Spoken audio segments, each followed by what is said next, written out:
Hi, welcome to the Workflow Show, Chesapeake Systems media production technology and workflow therapy podcast. I'm your host, Jason Whetstone, Senior Workflow Engineer at Chesa. In today's world where everything is digital and digital is everything, we focus on speed, bandwidth, IOPS, and latency, and we focus on storage density. Simple tasks like just viewing an image on a screen are a delicate dance of orchestrating the movements of ones and zeros between drives, file systems, routers, and CPUs. The pool of engineers who understand and support these digital technologies is growing at an amazing rate. Prices come down and efficiency goes up. But not so long ago, things were a bit different. Our media technology was based on light passing through cellulose film. Eventually, the light became digits, the film became polyester tape, and the light was replaced by magnetic arrangement of particles on that tape. Or maybe the tape was an optical disc, and the arrangement of particles was an arrangement of peaks and valleys, carved by a laser. So these physical formats of storing our video, audio, and images, how long can we expect them to last in ideal conditions? And what about not so ideal conditions? They require devices and equipment to play the media contained on them. What does it take to maintain that equipment, and who can maintain it? If these media storage formats can't last forever, what's it look like to preserve the content contained on these media? Or transition the stories and images contained in these older formats to more modern storage formats? And why should we care? Is the juice really worth the squeeze? Well, that's what our discussion here today on episode 42 of the Workflow Show will focus on. Joining us in our podcast studio today in the basement of the Chesa Church is Emily Halevy, National Accounts Manager with Preserve South. Hi, Emily. Thanks for joining us. Hi. Thanks for having me. And also with us today is our own Louise Shideler, Business Development, East Chesapeake Systems. Hey, Louise. Pleasure to be back, Jason. So I'm just going to start by mentioning that the last time we had Louise on the Workflow Show, her last name was different. So you just want to shed us some light on why that might be the case? Yes. I am off the market. I'm a married woman now. Wow, congratulations. Thank you. Just past our half-anniversary, as we say, 6 months. Awesome. Very good. Very good. All right. So let's talk about media preservation. So Emily, tell us your story. What is Preserve South? Right. Well, my individual story and the Preserve South story are both somewhat interesting. So my story is I was a news producer for a syndicated news network. And during the recession, I had the audacity to get pregnant and was told that I was not going to be brought back after maternity leave. And this is the 2008? This is 2009 at this point. Okay. Yeah. And so a friend of mine who was an engineer at a company called Crawford, she said, look, I know this is not really what you're interested in doing, but we're hiring for migrators to digitize the World Wrestling Entertainment Collection. Wow. And so at 36 weeks pregnant, I interviewed for a job and agreed to start working as a migrator a few weeks after I had my daughter. After about 3 months of digitizing the WWE archives and learning about as much about wrestling as I wanted to learn. A new foray, I would imagine, unless you were secretly a longtime fan. No, completely new. I moved into the sales department, and I was always kind of fascinated with what other collections might be out there that would be in need of preservation. So then flash forward to November of 2017. We were told by the owner of our company that they would be closing our division, which was rather heartbreaking for all of us and for a lot of our clients. But by January of 2018, we started Preserve South.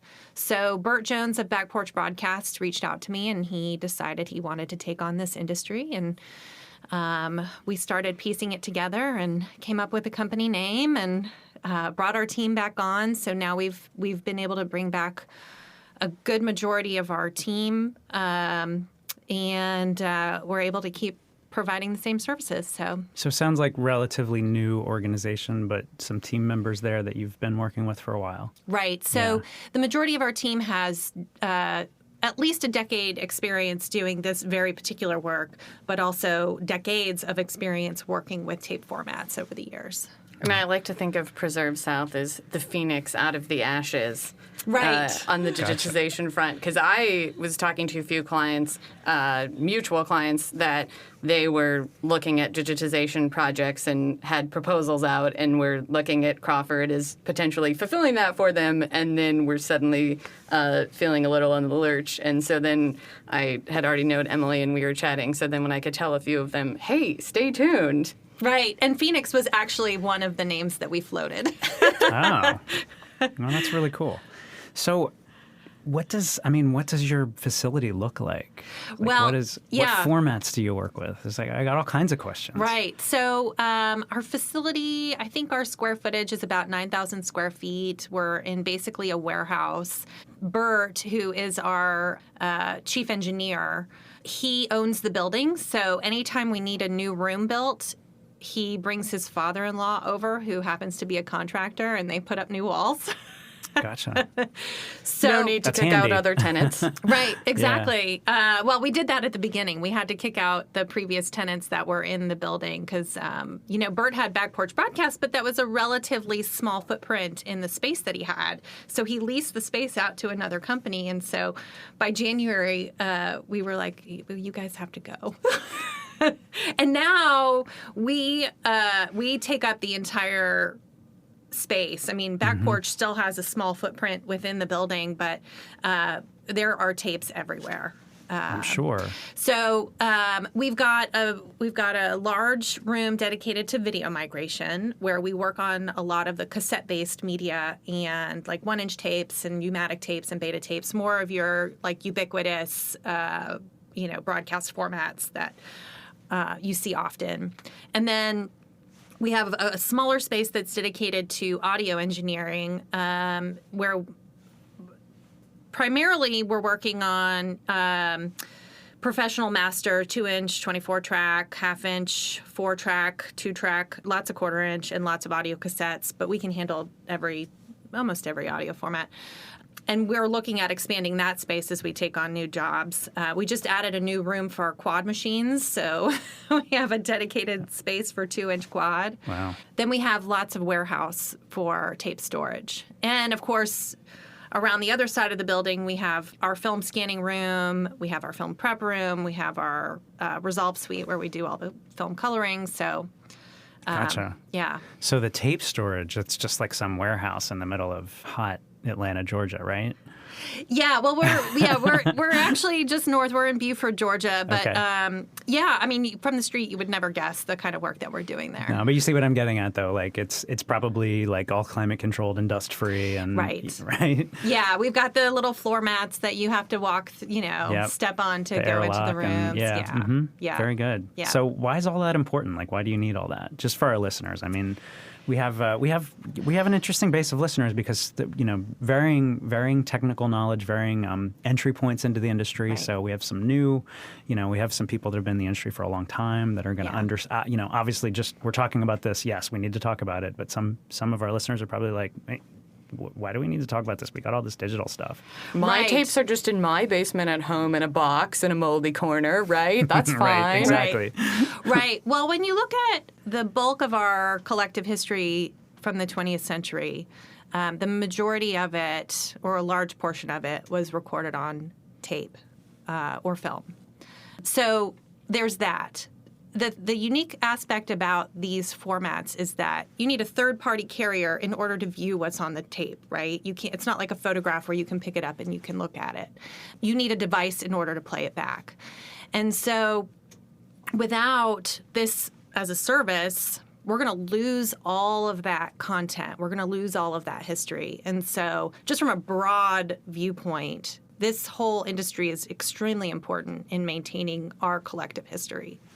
Right. And one of the things I sort of mentioned in the opener here was who can maintain these devices. I mean, I used to do a little bit of that working as a second engineer in Nashville, just the whole process of aligning an Atari MTR-90. Mm-hmm. For those of you who don't know what that is, it's a large, it's about the size of a washing machine. It's a 24-track analog tape recorder, reel-to-reel.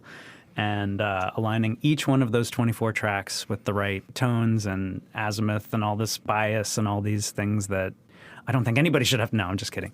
But yeah, it's a skill. It's a skill that I can't imagine there are a lot of people that know how to anymore, how to align these decks. I mean, you'd probably be surprised. I'm sure there's still a lot of facilities that are still using these formats because there's nothing wrong with them. They're still good, but the convenience and the speed at which we can get content out there with recording in, say, Pro Tools or Logic or whatever, it's just, that's what people are doing these days. So yeah, I imagine that you have a lot of these decks and these devices in your facility, and you probably have engineers to maintain them, right? Right. So when you look at what this industry provides, we're kind of up against this obsolescence issue, and that comes in various different forms. One is the tape itself or the film itself degrading. The other is the availability of these decks that are in working order. And so not only do you have all of the devices that are going by the wayside, but you also have the talent, like you mentioned, the talent to actually repair these things. And so it's a people issue, it's a equipment issue, and it's a tape issue, right? On the people side of things, we are extremely fortunate. So our sister company is Back Porch Broadcast. Their entire business is built on maintaining these old decks. And providing service and support for the decks and the encoders. And so we've got 5 engineers in-house who that is their exclusive job to not only maintain our decks, but also provide that as a service to other organizations, including some of our competitors, to help support this industry. Mm-hmm. Gotcha. So the equipment, the media, why is all this important? I mean, I've got, like Louise said, I've got my tapes stored in a box somewhere. I may or may not ever need them again. I've moved on. Like, why should I care? Yeah, well, that answer is going to be a little different for every organization. We work with universities who that is their primary goal is preservation of this content, right? That's one of their mission statements is preservation of the content. If you look at a lot of sports organizations, doing those highlight reels from years past is a big part of maintaining that fan base and energizing that fan base. Homecoming happens every year, right? They want those sizzle reels. Yeah, exactly. You look at corporate history. So, who can forget New Coke? And even that, so if you watch Stranger Things, if you happen to watch last season, New Coke made a feature in Stranger Things. So I think it's always important for people kind of at our core to reconnect with our past and understand where we came from. And for each organization, that's going to have a little bit of a different answer, maybe a more personal answer to them. Even with your own home movies, that might not be relevant to somebody down the street, but it's relevant to your past and your history and maintaining that. So sure, yeah, and these formats won't last forever. Right. As we mentioned, I mean, I think there's a perception that anything that you want to watch, you can just find it on YouTube. Mm-hmm. And, Au contraire. Au contraire. That content came from somewhere. Right. It was probably, a lot of especially the older content that you're looking for on YouTube definitely came from some of these formats and was digitized and put into some sort of a, content network or MAM or something like that to get it available to people so that you could find it on YouTube. Right. Maybe I'm jumping ahead, but very curious on if they're highlights or what's the coolest thing you've digitized or hidden treasures that you came across, which I would imagine might vary in your workforce of different cultural touch points and moments of what's a historically meaningful moment or would touch off with different people. Yeah. In fact, knowing I was coming here today, I took a little survey of our migrators to find out what their favorites were. Many of our migrators said working on Eyes on the Prize, if you're familiar with the Eyes on the Prize documentary, that collection was really important to them. Listening to the full interviews of like Stokely Carmichael and Alex Haley was really profound to them.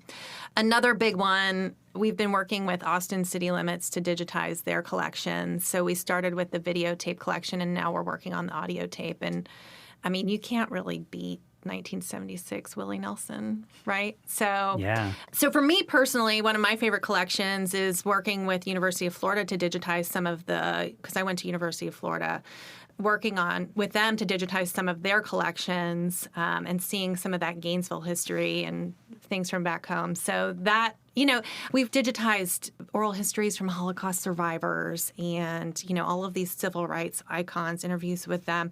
While it's really different for everybody, it's really also a privilege to work on so many of these collections. Yeah. We're working on the TCM collection, so all of these classic movies that your grandparents talked about. Oh, yeah. I definitely have friends, like, cult following level enthusiasm for TCM. Right. Wow. So, it hits on everybody in different spots, but I think we're all really grateful to be able to do this work. And I don't think there's a day that goes by where there's not some kind of unique, hey, look at this, or hey, listen to this. Right. That's awesome. Is it stiff competition for who gets to digitize what? Like, I'm just envisioning you have a giant whiteboard of here's all the projects and like run the gauntlet, throw some elbows, get your name up there first. Right. Well, not that, but certainly when I'm looking at jobs, I think, Danica's going to love this one.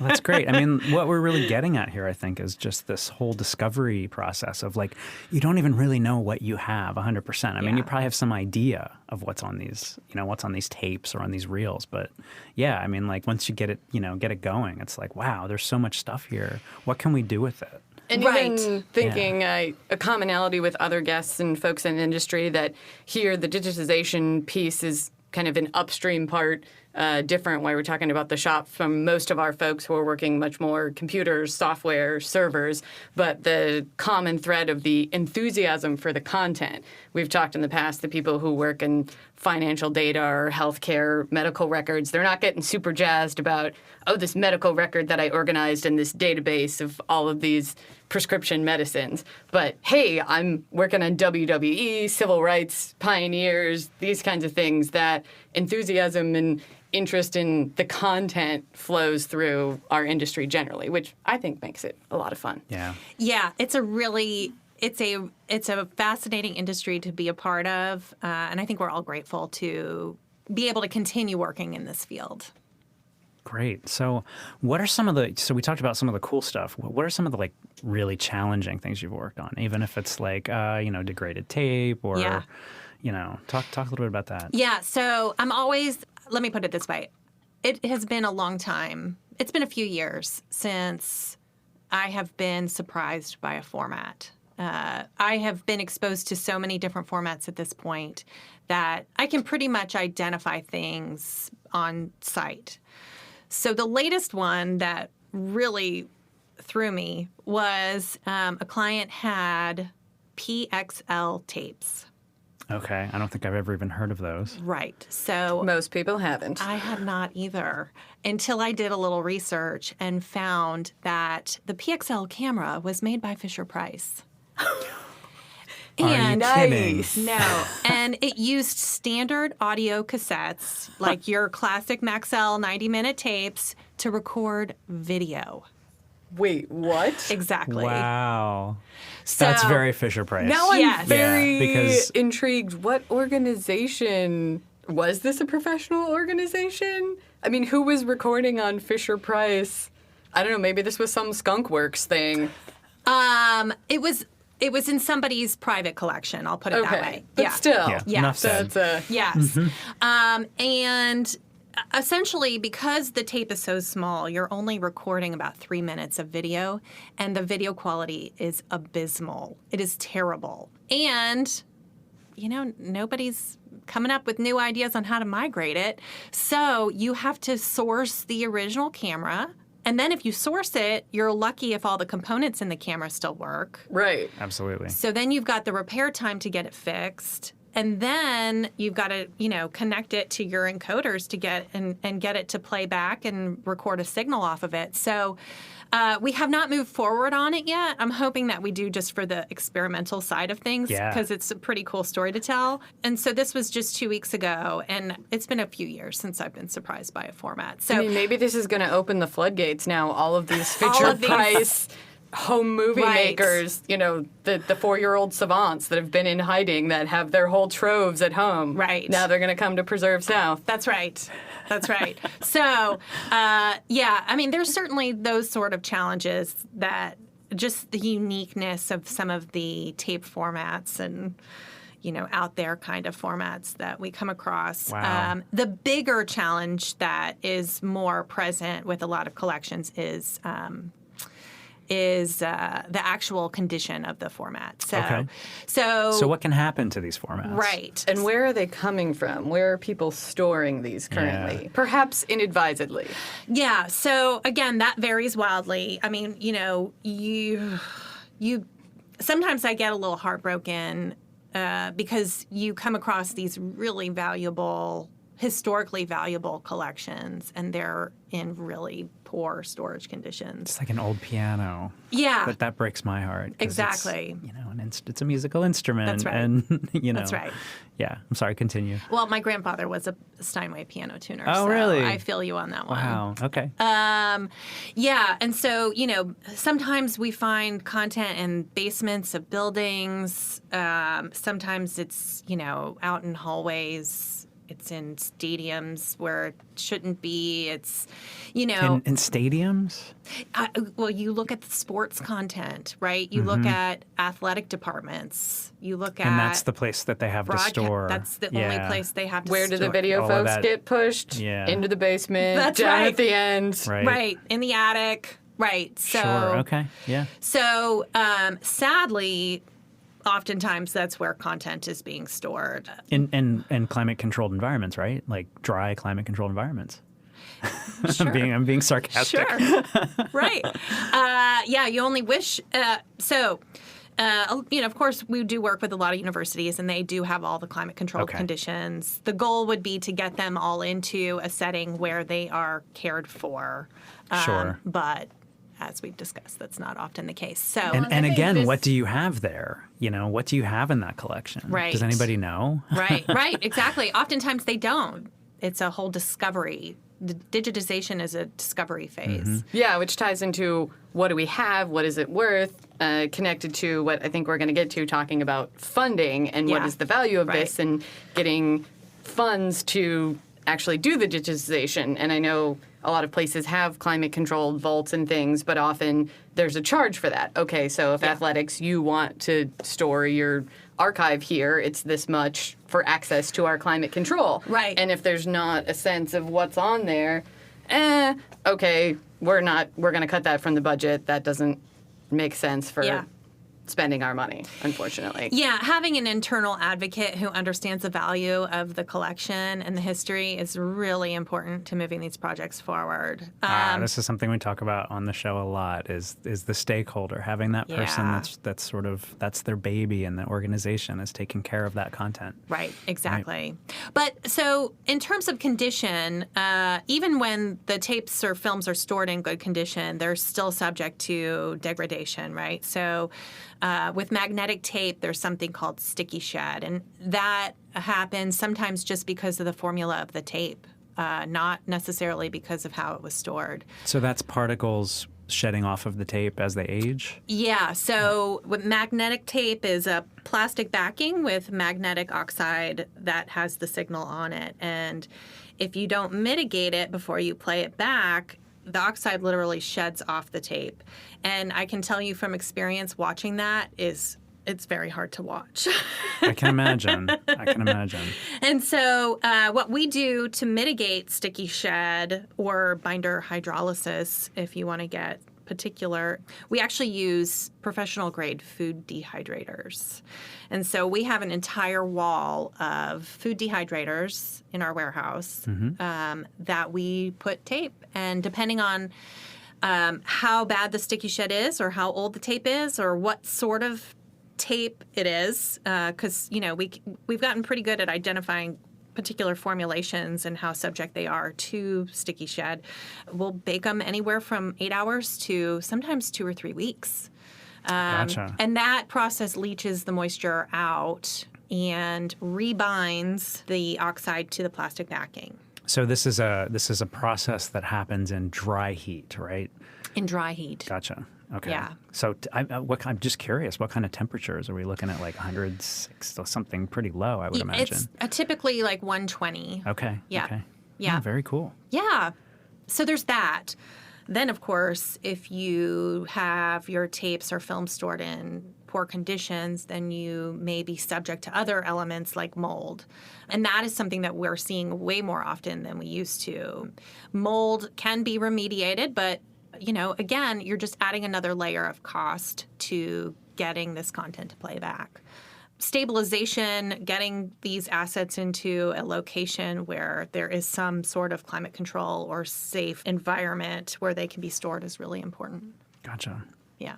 Gotcha. Okay, so again, storing the formats is one thing, just making sure they're safe and stored in ideal conditions, at least as close to ideal conditions as we can get. But what about, let's get into that sort of topic of what do we have? What's on this media? Should we digitize it? Like, what's the, Yeah. what does that look like? So that's a big question for a lot of people. Should we digitize it? Is there a way that I can look at it before I digitize it to know if I want to digitize it? And unfortunately, I have to tell a lot of people, the whole process that we have to go through in order to get these tapes to play back for me to tell you whether or not you should digitize it. Congratulations, it's done. Might as well just do it. Yeah. Let's just do it. And then you can decide if it's valuable enough to keep or not.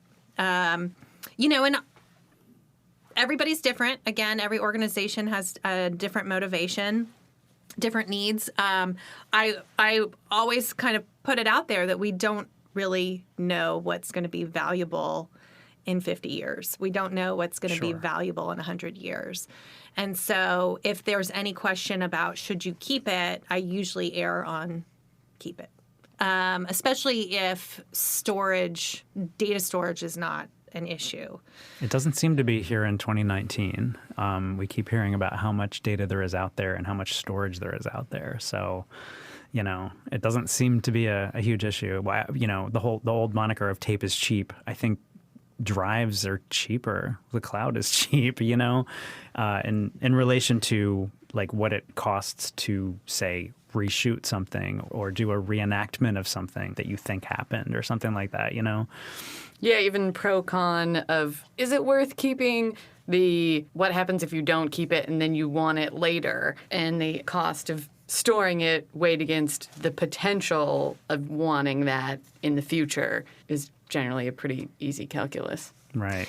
Right. And, you can't always tell a book by its cover, right? It's very true with tapes and film. We come across often tapes that have been mislabeled.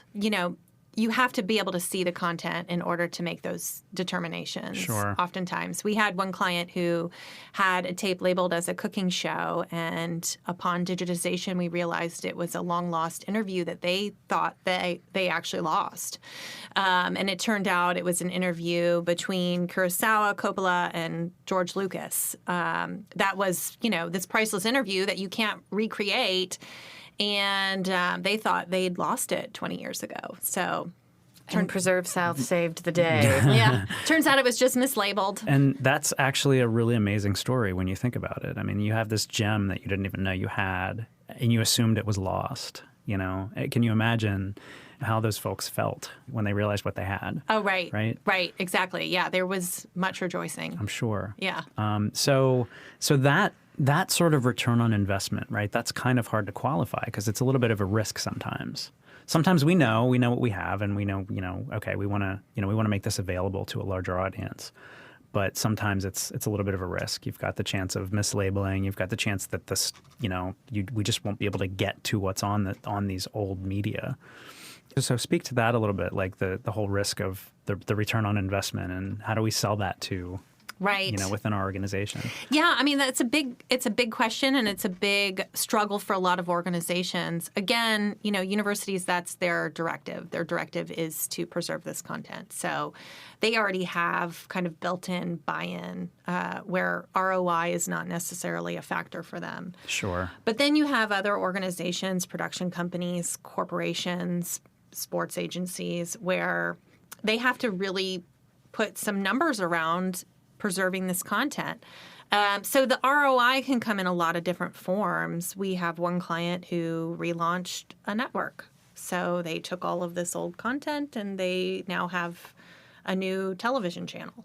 We have other clients who do OTT, so over-the-top television, making this content available. So not only is preservation a key component of a lot of this, but also access is a key component of a lot of this. And that's where a lot of the ROI comes in, is access. So providing access to this content so that they can sell it. Mm-hmm. The questions of how that gets done, that varies within a lot of organizations. Yeah, so just on that and thinking about OTT and kind of a double value in legacy content of the nostalgia factor of, hey, from the vault, things that you haven't seen since your childhood or you were thought were lost, now you can see that appeal factor, as well as we see all these reports all the time about Netflix and Apple and how many billions of dollars companies are spending to produce original content. You compare that to the cost of digitization. I'm guessing you can do a digitization project for under $1 billion. Yeah, although I'll take your $1 billion. So then weighing the relative costs of net new production versus digitizing something that already exists, that's a bargain to fill up that content library. Right, exactly. And so if you have a network, you have 24/7 time to fill.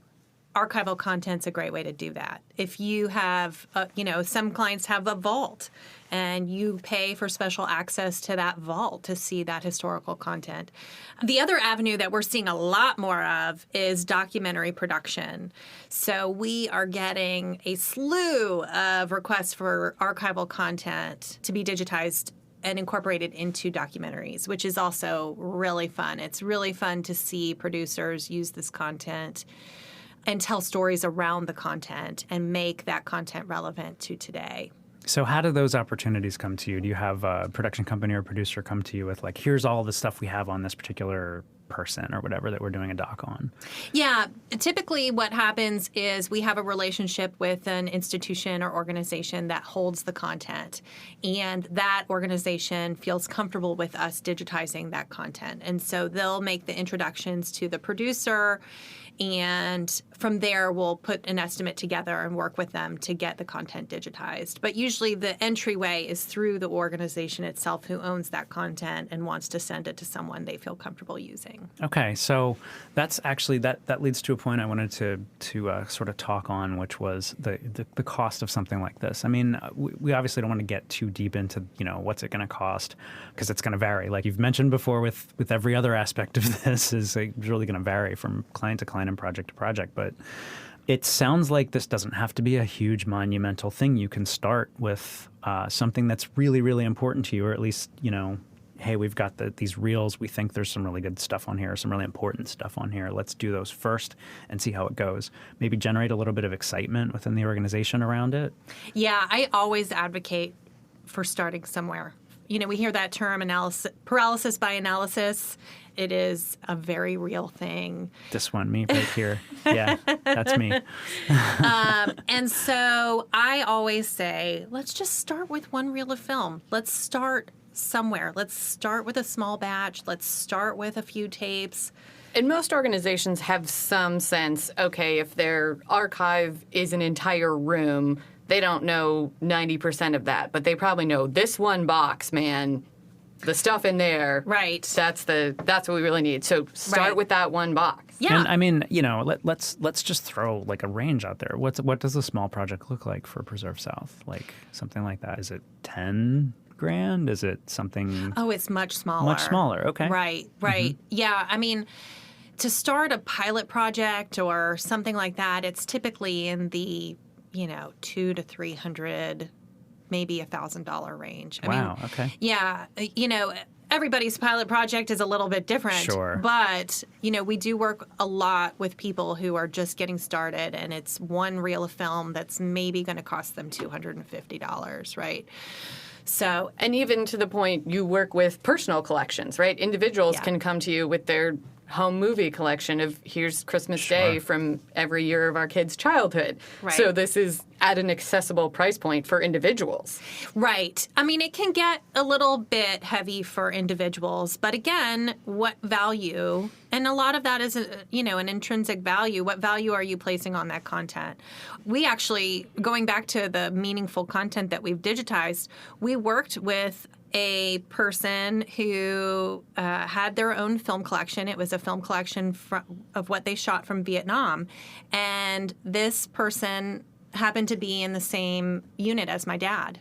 And so when we were going through all the color correction, I sat down and watched all of it. And sure enough, my dad was in the footage. Wow. I know. That's amazing. And it was only a quick shot of the back of his head, but I was like, there's my dad.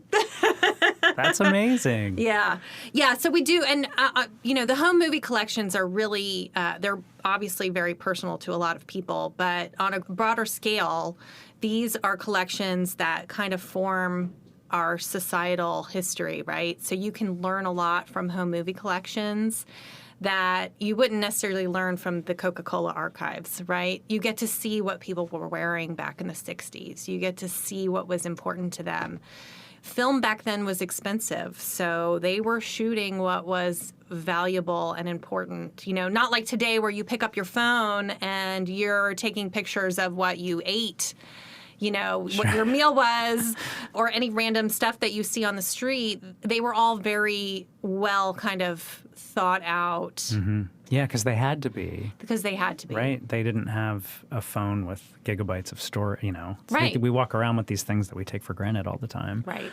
But yeah, I mean, when these formats were around and they were actually like being used, in the mainstream, or at least by the professionals, tape wasn't cheap then. The devices weren't cheap. So you had to be very judicious about what kinds of content you were capturing. Right. Yeah. Exactly. And, sadly, in the 90s and aughts, there was this phase of film to DVD. Mm-hmm. And now we're seeing that optical discs like DVD are facing more obsolescence issues than the film itself. And so Why do you think that is? Because that's something I think when these formats became popular, when the disc sort of optical disc formats became popular, CDs, DVDs, that was like the whole point, was like, they'll last for 100 years. I distinctly remember in my childhood, and we purchased our first CD player, and my dad talking about CDs and saying, they're basically indestructible. The only thing that can happen is they can melt. Like, don't stick it in the oven. I distinctly remember this. It was hailed as this, nothing can harm these discs. It's so much better. We had a Laserdisc player, which are like, the CDs that are the size of a vinyl record. Right.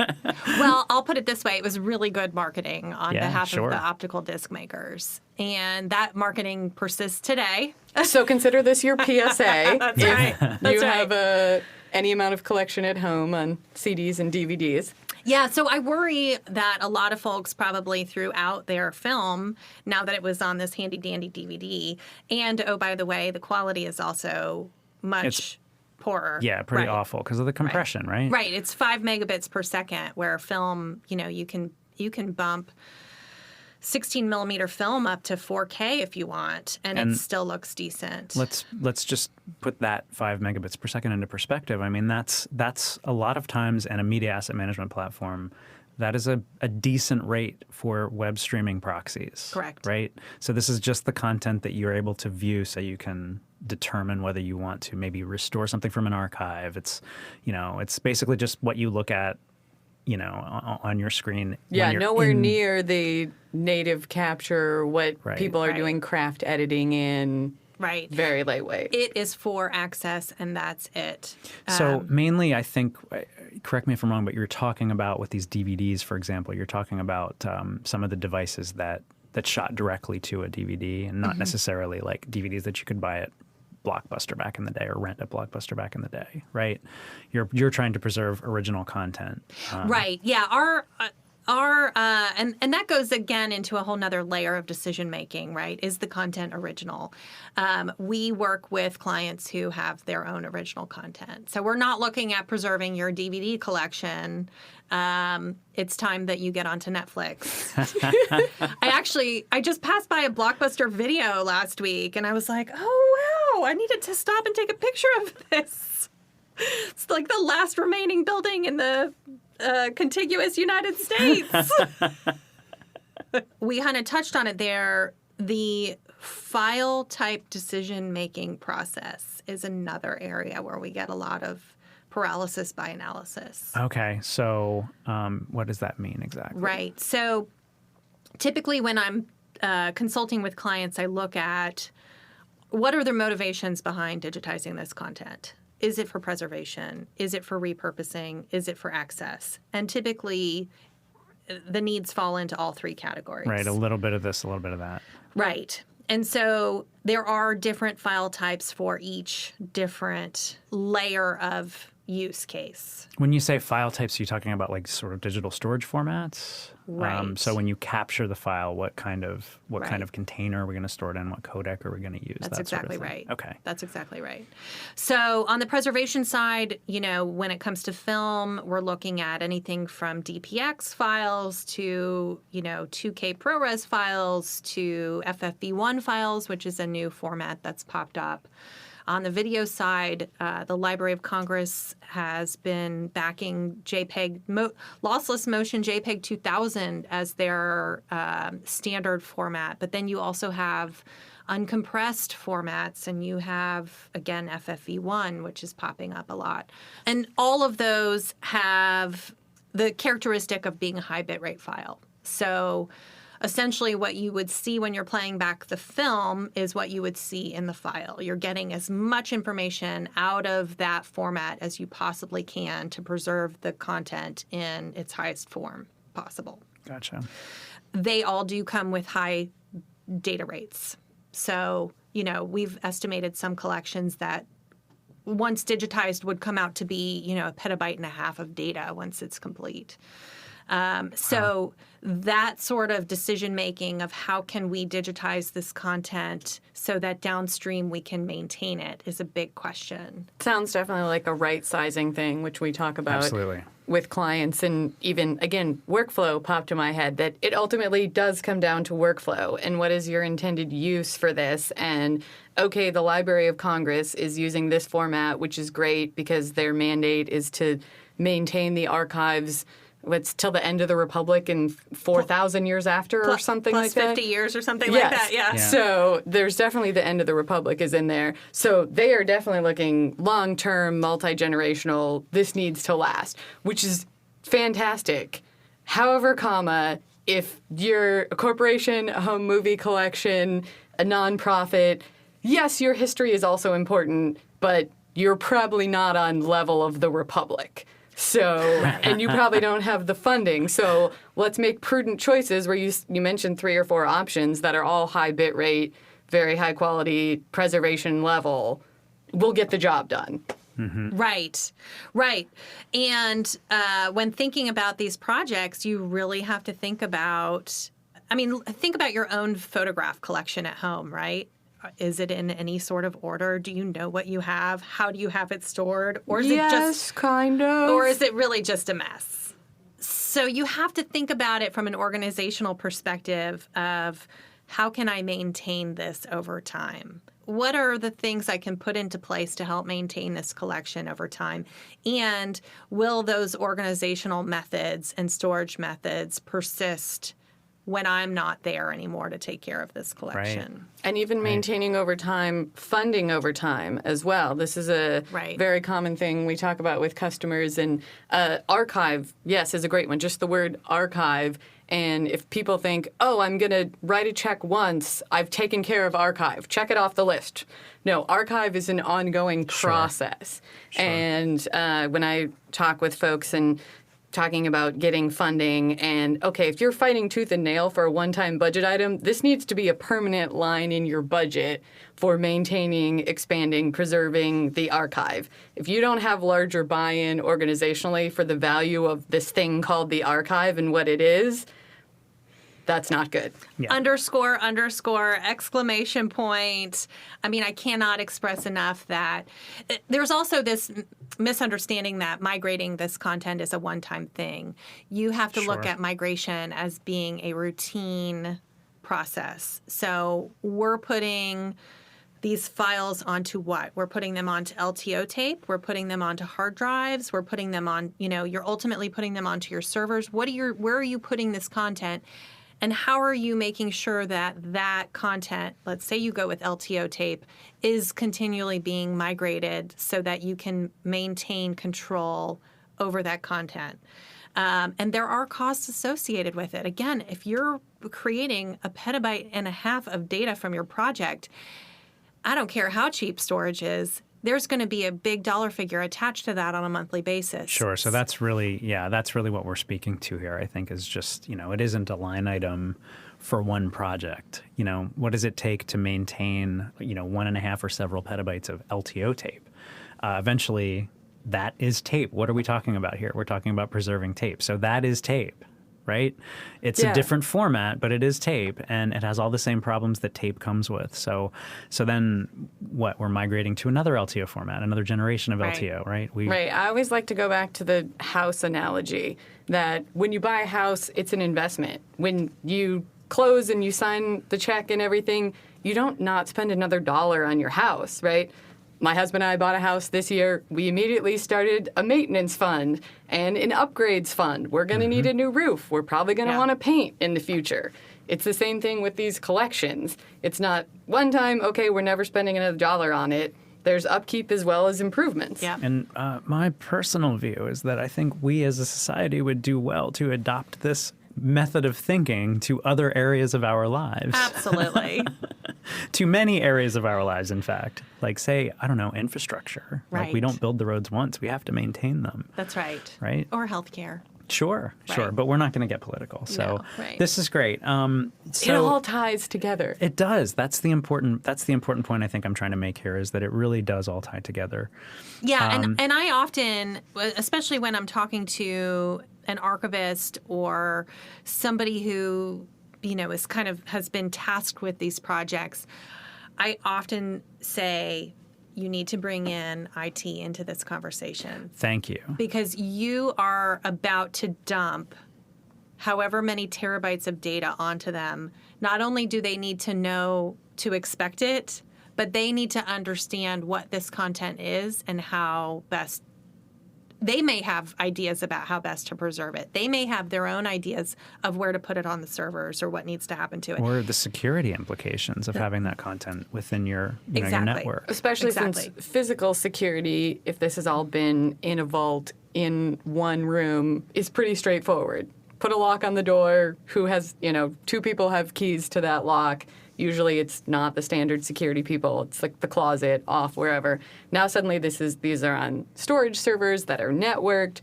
There's a whole other, which has great advantages, as we've talked about. Access for the content also comes with a whole range of ripple effects in security around that. So now that content is digital and it's part of your digital collection, let's say, maybe it's in your MAM, maybe it's in your cloud or your tape archive there safely. What does it look like to maintain that and keep that going? How do we back that up and make sure that's safe? Because it becomes, that's your investment now. Right. Is that digital content. So it's just like any other digital content that you would produce. Right. And having a backup, I mean, that component of it is so important, because hard drives sometimes don't spin up. Right. Servers sometimes fail. 2 is 1 and 1 is none. Right. And then tapes, you're facing similar issues. I don't want to get too out there, but there is fear about solar flares. Sure. Yeah. Not entirely unfounded. Right. Exactly. At all unfounded. and so, so you've got to have plans for backup. You've got to have this content in multiple places, in different locations. My advice typically is at least 2 different types of media, whether that's the cloud and something local, or tape and drives, servers and backup tape. And then if you can do the geographical separation. The separate geographical, yeah. That's another huge component, so that if there's a hurricane, right, in your location, how is your archive going to be protected from the elements? So, Right.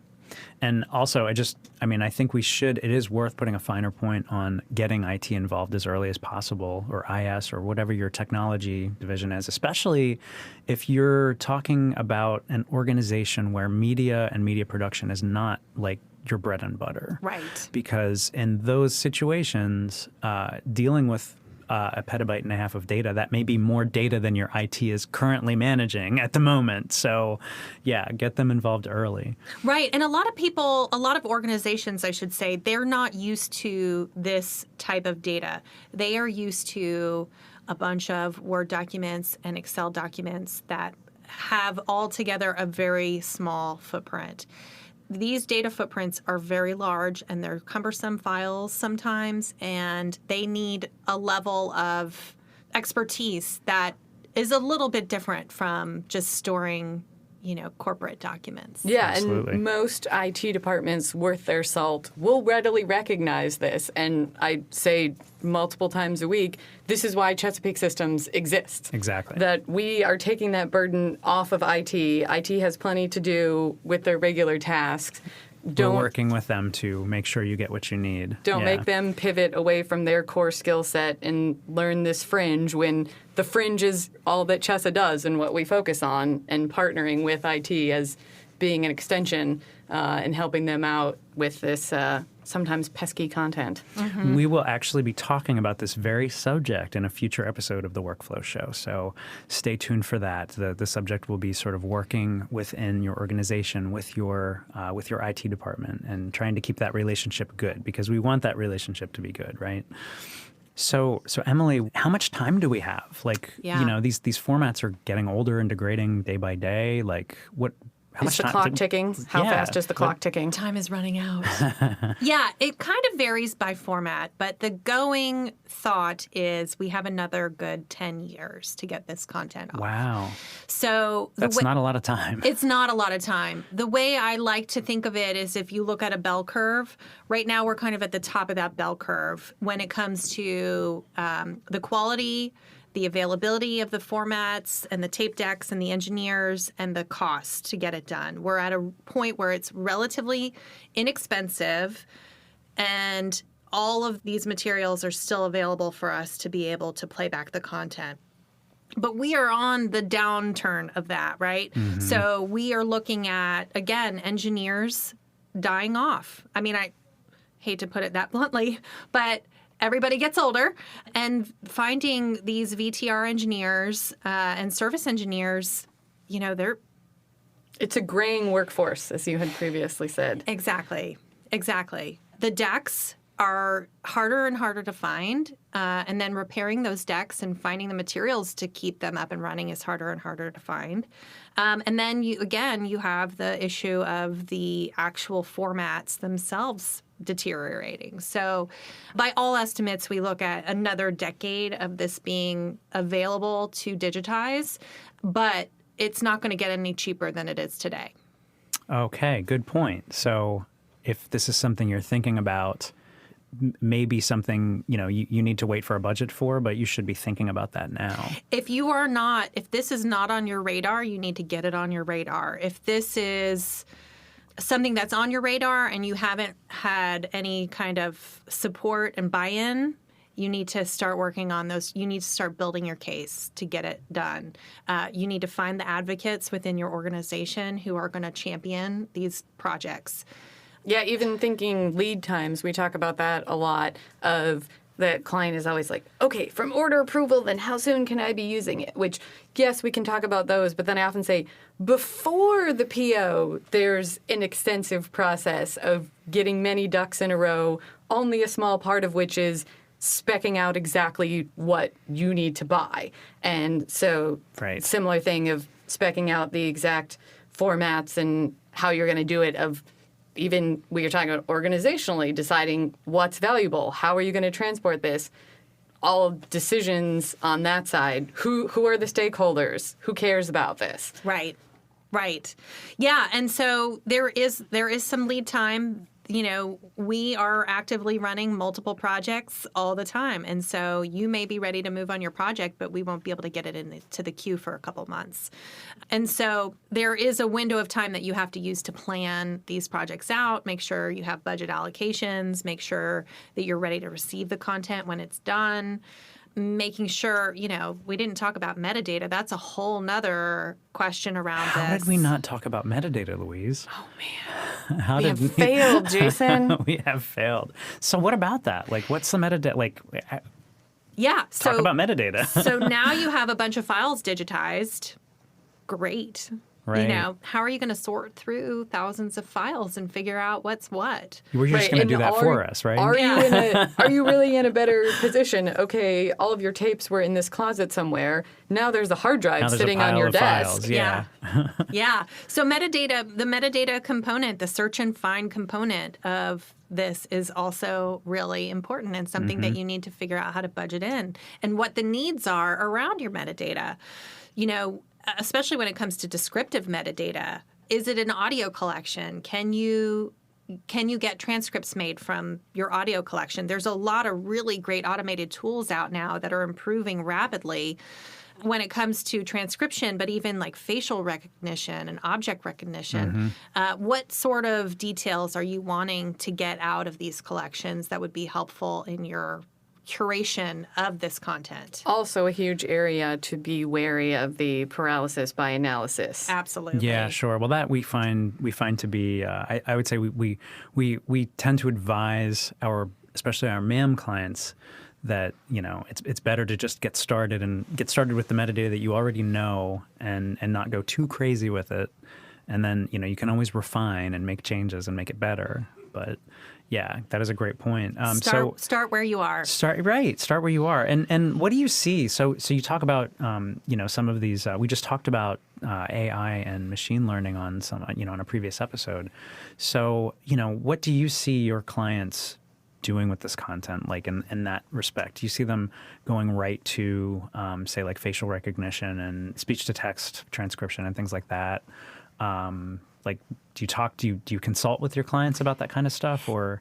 I do to some extent. This is also just fun. That side of the business is just fun. The technology part of that is fun and also a little bit scary. But so on the video side, you know, again, they're cost associated. And so we're not really seeing a lot of clients go down the rabbit hole of the object or facial recognition yet. I see that coming. What I do see are a lot of other open source tools that are being used, or university built tools like OHMs that are being used to provide transcripts for, say, oral histories. And those are being used often. Yeah, I would think that at the very least the transcript, the sort of speech-to-text transcript, would be very useful to have for some of this content, for any content really, but especially this where, you know, we may have hours and hours and hours of content that we've just never seen before. We know we have it, but we've never seen it or heard it or whatever before. So, yeah, I imagine that would be. Yeah, and there's a lot of work being done around dialects and really starting to dial in some of those accents and different languages. Sure. And getting the tools to work with what your collection is. So, you know, a collection that's Appalachian oral histories will not be the same. You're not going to get the same results necessarily from your standard transcription than you would from a collection of from New York. Right. Your percentage of accuracy is going to be quite different. Right. Understanding what some of the terms are, you know, that are unique to those languages are needed. And so I think the tools that are out there are getting better at dialing in some of the unique aspects of different dialects. Sure. And I mean, once we have this content in a platform, like a media asset management platform, you know, we can really kind of do with it anything that we need to do with it. So we just talked about metadata. What about workflows? What about automated workflows, transcoding, delivery, those kinds of things? So obviously we see we talk about these kinds of workflows all the time on the show here. And, you know, obviously we can see why we would want to do that. There's tons of value there. Right. And and if you want to get the ROI, you have to know what you have. So yeah, exactly. All right. So with that, I would like to wrap our episode. Emily Halevy, National Accounts Manager for Preserve South. Thank you for your time today, Emily. Thanks so much for having me. This was really fun. Yes, it was. And I'd also like to thank my coworker, Louise Shideler, Business Development East for Chesa. Thanks, Louise. You're quite welcome, Jason. And thank you, our listeners, so much for listening to The Workflow Show. We really hope you like listening to the podcast as much as we enjoy creating it. If you have any questions or concerns or anecdotes or stories about media asset management or media preservation or media storage, infrastructure, integrations, any of the aforementioned technologies, we would love to hear from you. So email us at workflowshow@chesa.com. And as always, you can visit our website anytime, chesa.com. Thanks for listening. I'm Jason Whetstone.